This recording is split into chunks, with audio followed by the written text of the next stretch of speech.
Salam saudara, hari ini berjumpa lagi dengan saya dalam tayangan perdana Suara Sahabat Beset Ministry Makassar.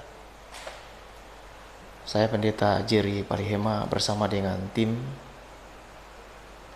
Kami penuh sukacita, ada hal penting yang kami ingin berbagi dengan saudara sekalian atau pemirsa di rumah. Malam ini dalam tayangan perdana saya ingin berbagi tentang hati manusia. Alkitab mencatat dalam kitab Amsal bahwa hati fungsinya yang pertama adalah untuk kehidupan. Hati fungsi yang kedua adalah sebagai obat. Nah, judul atau tema pada hari ini yang akan saya sampaikan adalah cara merespon firman Tuhan menentukan kualitas hidup.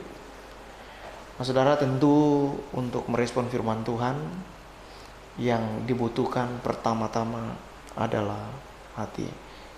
Saudara, kalau baca firman Tuhan yang tentu saya angkat pada malam hari ini dalam Lukas 8 ayat yang keempat hingga ayat yang ke-16, saya akan baca satu ayat aja.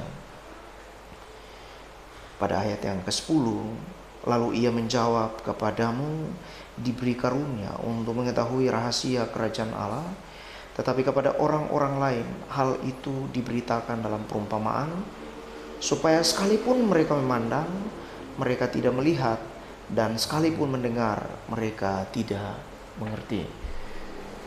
Nah, saya dan saudara, tentu karena Tuhan Yesus adalah yang kita percaya,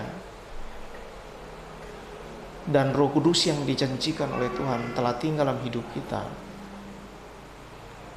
maka dengan ini saya dan saudara tentu mengerti dan memahami tentang firman Tuhan ini. Nah, firman Tuhan ini bicara tentang hati yang merespon firman Tuhan. Nah, ada 4 poin yang akan saya bahas malam ini. Poin yang pertama adalah merespon firman Tuhan dengan hati yang sombong. Akibat dari orang merespon firman Tuhan dengan hati yang sombong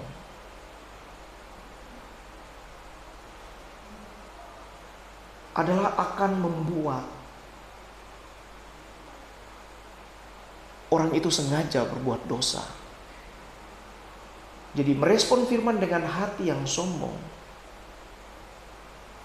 itu yang pertama akan membuat orang itu berbuat dosa dengan sengaja. Hari ini saudara pemirsa dan saya, apakah ketika kita mendengar firman Tuhan dari siapa saja, atau kita mendengar firman Tuhan dari siapa saja, kecenderungan hati kita ada di mana? Apakah hati kita dalam posisi yang sombong, atau hati kita dalam posisi yang merendahkan? Kalau hati kita dalam posisi yang sombong, maka kita akan dengan sengaja berbuat dosa. Roma 1 ayat 32. Saudara, saya berharap saudara punya hati yang baik. Saudara punya hati yang tidak sombong. Dari siapa saya saudara mendengar firman? Sebaiknya ambil semuanya. Kalau saudara merasa ada yang tidak benar, buanglah itu, dan yang benar saudara terima. Kalau saudara merasa ada yang tidak baik, saudara buang itu dan ambillah yang baiknya. Jangan sampai saudara sengaja untuk berbuat dosa. Yang kedua, orang yang punya hati atau merespon firman Tuhan dengan hati yang sombong, itu cenderung akan melawan Allah. Ayub 15 ayat 25. Saudara, kita ini akan cenderung untuk melawan Allah kalau kita punya hati yang sombong. Karena kita akan menganggap, siapa kamu yang berbagi firman Tuhan? Saudara akan cenderung melihat orang. Saudara akan melihat keadaan hidupnya. Saudara akan memperhatikan apa yang dia kerjakan tiap-tiap saat.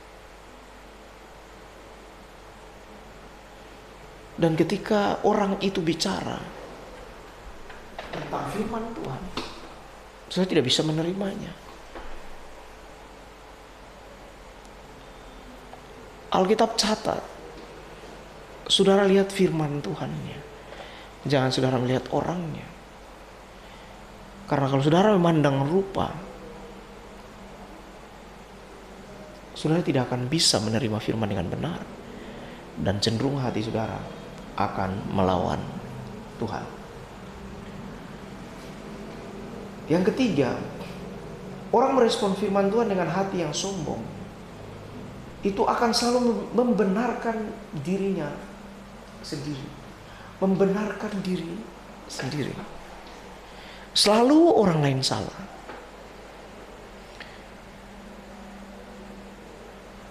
Karena kita cenderung untuk benarkan diri kita. Kita yang selalu benar dan orang lain selalu salah.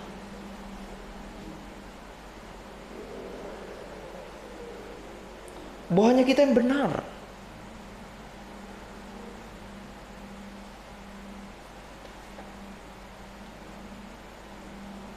Jadi orang memberitahukan sesuatu tentang hidup kita, kita tidak bisa menerimanya. Kita selalu melihat orang. Kita selalu melihat tindakan orang itu. Kita tidak koreksi hidup kita.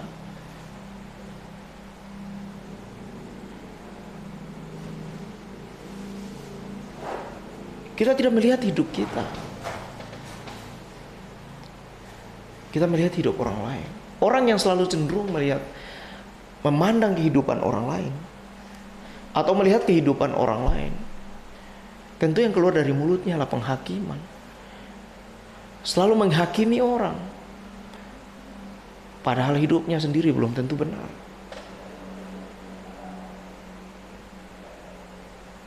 Ada banyak hal yang salah dalam kehidupannya. Orang yang membenarkan diri sulit untuk ditegur dan sulit untuk dinasihati.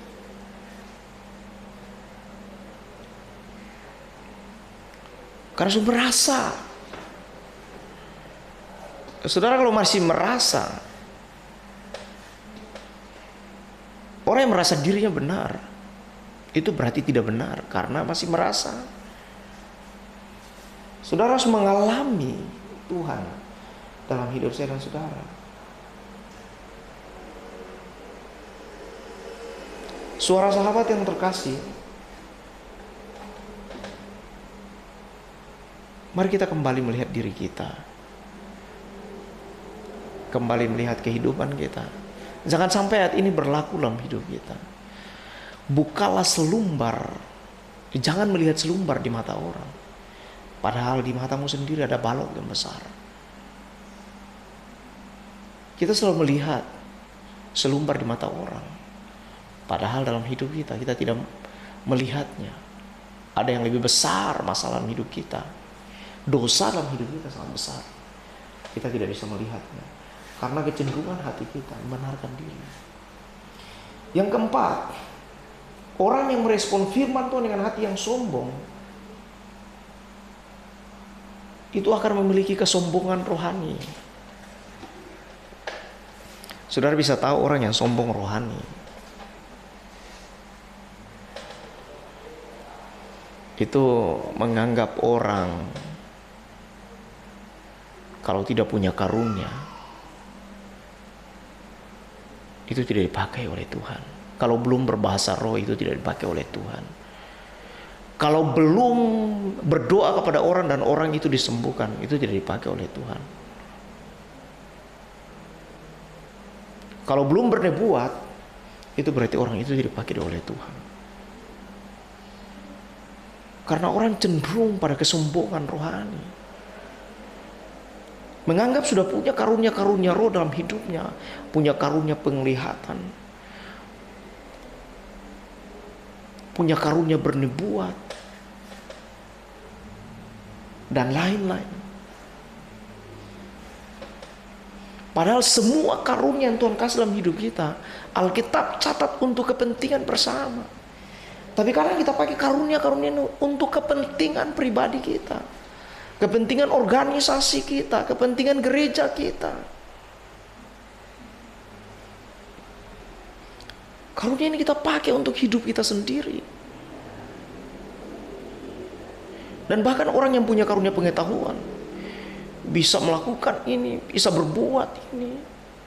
Pengetahuan yang baik tentang teologi, menganggap doktrinnya sendiri yang paling benar.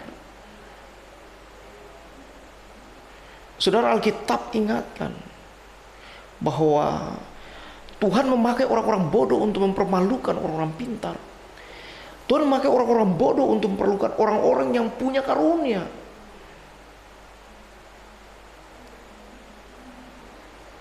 Karena saya dan saudara harus hidup rendah hati. Saya dan saudara harus hidup sesuai dengan firman Tuhan. Kalau ada kesombongan rohani dalam hidup kita karena kita punya karunia, kita punya pengetahuan, betapa binasanya hidup kita. Alkitab catat, engkau berseru kepada Tuhan, Tuhan, aku menyembuhkan orang demi namamu, bernubuat demi namamu. Alkitab catat, nyala engkau, aku tidak mengenal engkau.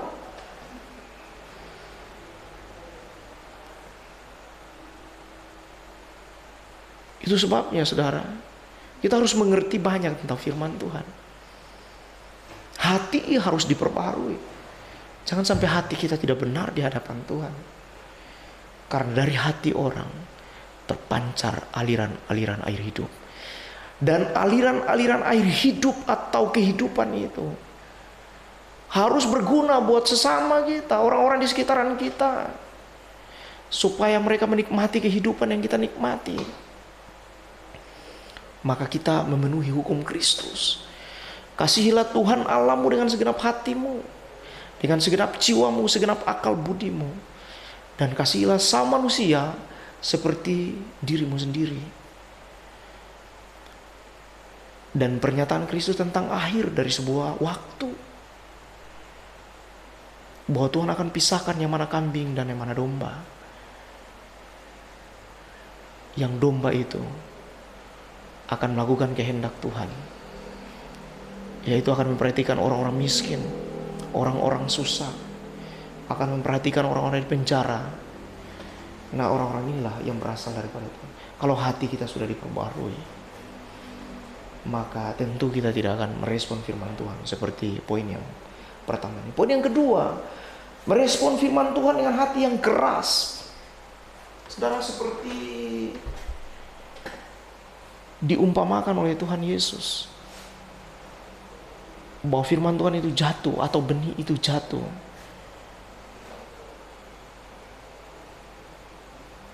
pada situasi atau tanah yang berbatu-batu.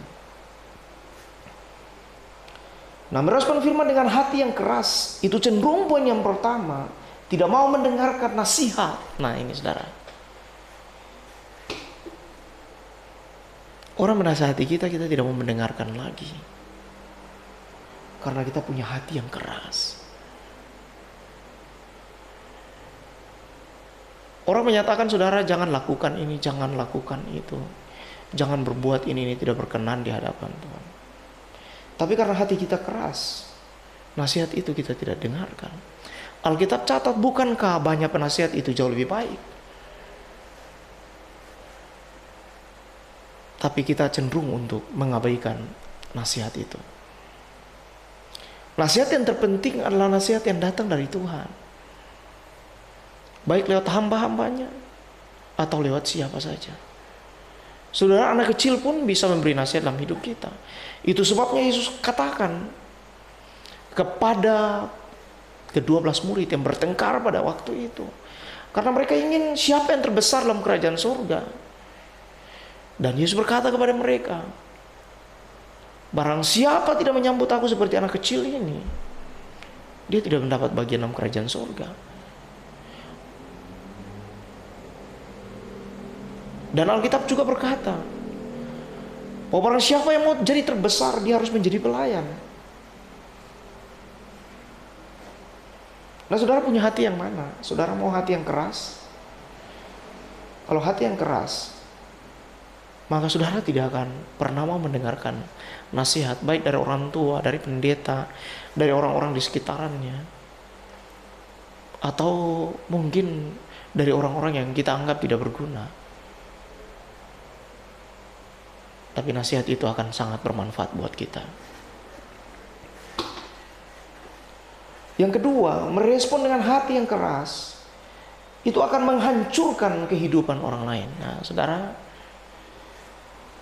kalau hati kita keras, pasti kecenderungan kita itu menghancurkan kehidupan orang lain. Saudara, percayalah, kalau orang yang punya hati kayak begini, keadaannya akan selalu menyalahkan orang lain. Walaupun dia bersalah, dia akan menyatakan orang lain bersalah. Walaupun dia melakukan dosa, dia menyatakan orang lain yang berbuat dosa. Itu sebabnya hari ini saya berharap saudara di rumah,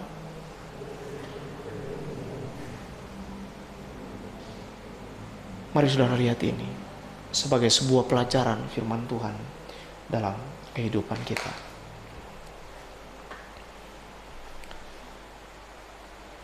Suara sahabat yang terkasih, poin yang ketiga akan kita lihat malam ini. Merespon firman dengan hati yang pahit. Poin yang ketiga adalah merespon firman dengan hati yang pahit. Itu akan dilupakan Tuhan.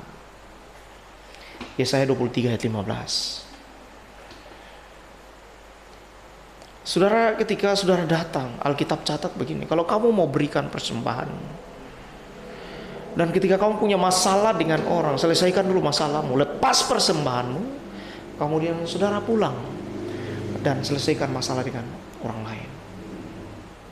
Karena apa yang saudara berikan, apa yang saudara kerjakan, itu tidak akan dihitung oleh Tuhan.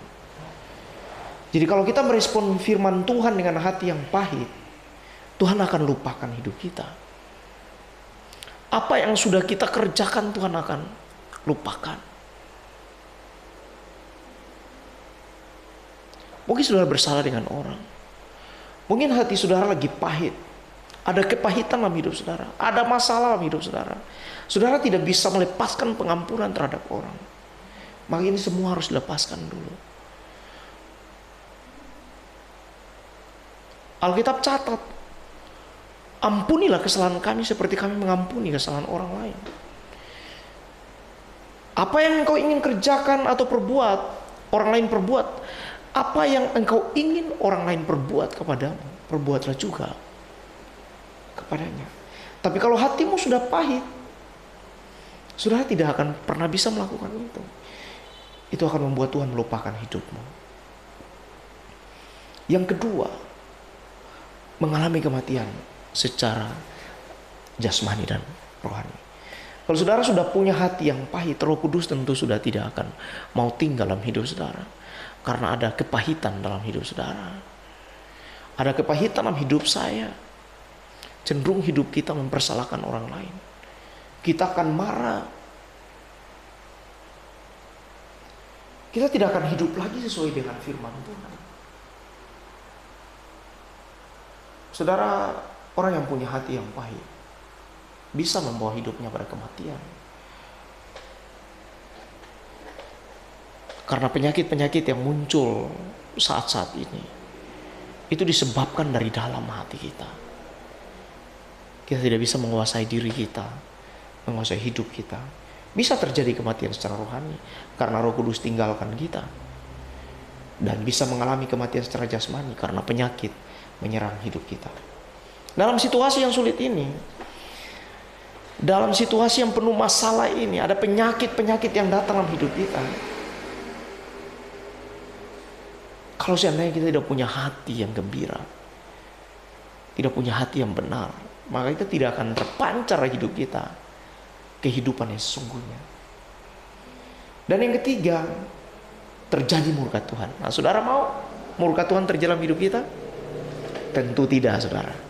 Tentu tidak, pemirsa di rumah, suara sahabat yang terkasih. Yang kita mau adalah Tuhan menyayangi hidup kita. Tuhan senang kepada kehidupan kita. Nah, itu sebabnya mari kita lihat poin yang terakhir, saudara. Dari ketiga poin tadi, poin yang pertama adalah merespon dengan hati yang sombong itu akan membuat kita berbuat dosa dengan sengaja, melawan Allah, membenarkan diri sendiri, dan kesombongan rohani. Yang poin yang kedua adalah merespon firman dengan hati yang keras. Itu kita tidak akan mau mendengarkan nasihat orang, nasihat Tuhan. Kita akan menghancurkan kehidupan orang lain. Dan poin yang ketiga adalah merespon dengan hati yang pahit. Itu akan dilupakan Tuhan, mengalami kematian jasmani, terjadi murka Tuhan. Dan ini kabar baik buat kita. Suara sahabat yang terkasih, pada poin yang keempat, orang yang merespon firman Tuhan dengan hati yang hancur dan jiwa yang remuk atau dengan hati yang baik, Alkitab catat pada poin yang pertama, Tuhan tidak memandang hina orang yang merespon firman dengan hati yang hancur dan jiwa yang remuk. Saudara, Daud seorang yang luar biasa. Alkitab catat dia seorang pesina, seorang pembunuh, tapi dia berkenan di hadapan Tuhan karena dia punya hati yang luar biasa. Ada kerendahan hatinya. Ketika dia bersalah, dia menghadap Tuhan, mengakui segala dosa-dosanya, dan dia datang dengan hati yang hancur kepada Tuhan. Alkitab catat bahwa korban persembahan tidaklah engkau kehendaki, tetapi hati yang hancur dan jiwa yang remuk, itulah yang Tuhan kehendaki, dan Tuhan mendengarkan, mengindahkan semuanya. Daud datang kepada Tuhan dengan cara yang begini. Itu sebabnya Tuhan katakan bahwa air mata setiap orang akan ditampung di kirbatnya Tuhan. Inilah yang dimengerti oleh Daud. Daud mau datang kepada Tuhan dengan penuh kerendahan hati. Dan yang kedua, akan menumbuhkan iman. Saudara, iman timbul dari pendengaran akan firman Tuhan. Suara sahabat yang terkasih, iman itu benar tumbuh dari mendengarkan firman. Nah, saudara, kalau saudara mendengarkan firman dengan hati yang pahit, hati yang pahit, hati yang sombong, hati yang keras, maka saudara tidak akan mendengarkan dengan benar, dan iman tidak akan timbul dari orang yang merespon firman dengan cara-cara demikian. Saudara harus merespon firman dengan cara yang baik dan benar, sehingga iman itu bisa timbul. Kalau tidak dengan cara baik dan benar, iman tidak akan timbul dalam hidup kita.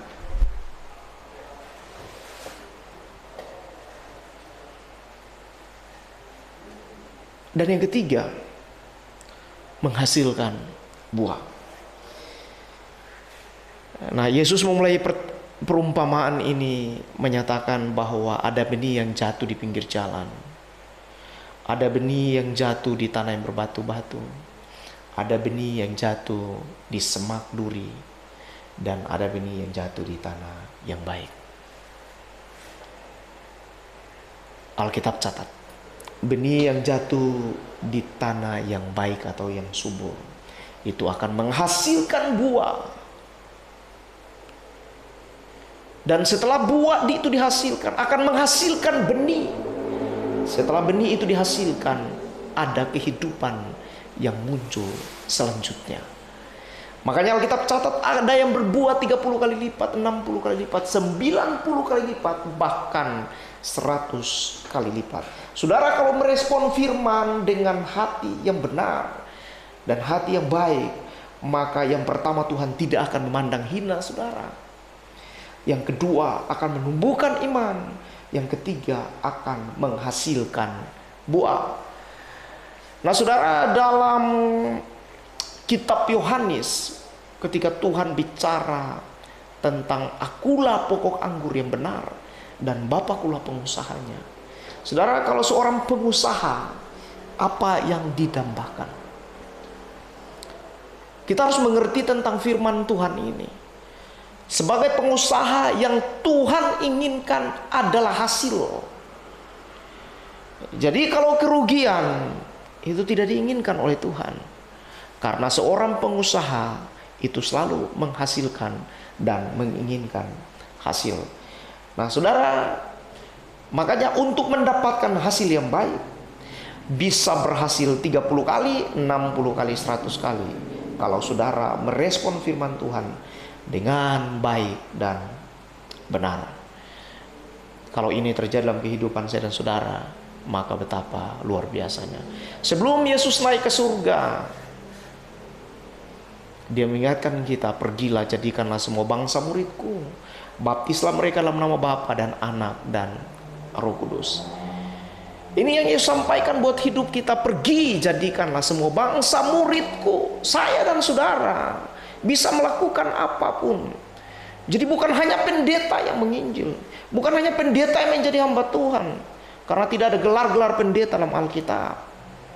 Yang adalah menjadi hambanya yang setia. Alkitab catat, sawaslah hai hambaku yang setia. Jadi bukan dipanggil para pendeta-pendeta yang hanya punya gelar, ada gelar doktor, gelar profesor, dan gelar master, dan seperti saya gelar sarjana. Bukan itu yang Tuhan cari. Tapi yang Tuhan cari adalah hatimu.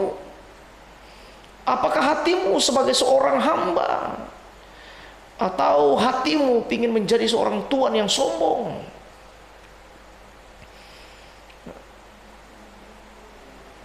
Suara sahabat yang terkasih malam hari ini, biarlah kehidupan kita seperti yang Yesus sampaikan. Ketika Dia naik ke surga, Dia berkata begini. Sebelum naik ke surga, Dia berkata bahwa Roh Kudus itu akan diberikan kepada kita, dan kita akan menerima kuasa ketika Dia bertakhta dalam hidup kita. Kuasa di sini bukan hanya kuasa karunia yang diberikan dalam hidup kita tentang kuasa Tuhan, tetapi kita juga berkuasa atas hidup kita menerima buah-buah roh, sehingga kita berkuasa untuk menjalankan buah-buah roh dalam hidup kita. Saudara, kadang-kadang orang yang punya kuasa sombongnya bukan main, tapi tidak mau melakukan yang disebut dengan buah-buah roh, yaitu karakter Kristus dalam kehidupannya. Biarlah kita dikuatkan hari ini dengan tayangan perdana ini. Saya berharap suara sahabat yang terkasih bisa mengalami berkat-berkat Tuhan, bisa mengalami kasih Tuhan dengan apa yang diterima, dengan hati yang baik, hati yang benar, maka aliran-aliran surgawi akan mengalir dalam hidup kita, bahwa kehidupan kita akan diisi terus oleh firman Tuhan, sehingga Alkitab catat semakin baru setiap hari, semakin baru setiap hari, semakin baru setiap hari. Saudara, kita akan berjumpa lagi dengan saudara sekalian, suara sahabat yang terkasih, dalam tayangan-tayangan selanjutnya, yaitu firman Tuhan yang luar biasa. Saudara akan berjumpa dengan saya, akan berjumpa dengan beberapa orang yang lain. Akan kami undang bersama untuk memberkati saudara sahabat di rumah, sehingga bisa mengalami lawatan Tuhan, mujizat Tuhan, kuasa Tuhan, karunia Tuhan itu dilimpahkan dalam kehidupan saya dan saudara. Semoga tayangan ini bermanfaat buat suara sahabat yang terkasih. Biarlah tayangan perdana ini memberkati saudara di rumah. Salam, sampai jumpa di hari-hari yang akan datang dalam tayangan ini. Tuhan Yesus memberkati kita semua.